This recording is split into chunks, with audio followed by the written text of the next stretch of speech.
Ever had a team member stop trying and you thought, well, maybe they just don't care? What if they do care, but they've stopped believing that their effort matters? So in the 1960s, psychologist named Martin Seligman, who's known for pioneering positive psychology, ran a study with 3 groups of dogs. So the first group was the control group. Nothing really happened with this group. The second group, they got mild shocks, but they could stop them by pressing a panel. The third group also got shocks, but nothing they did could make the shocks stop. Now later, all 3 groups were placed in a new cage.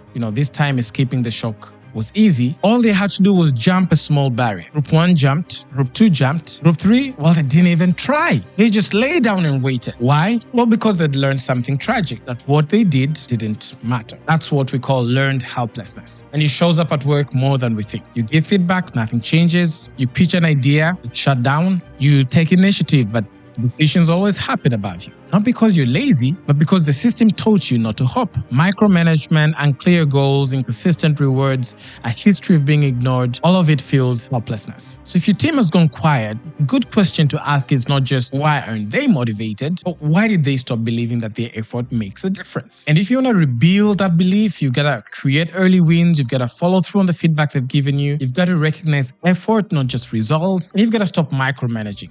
Really let people make real decisions that shape outcomes.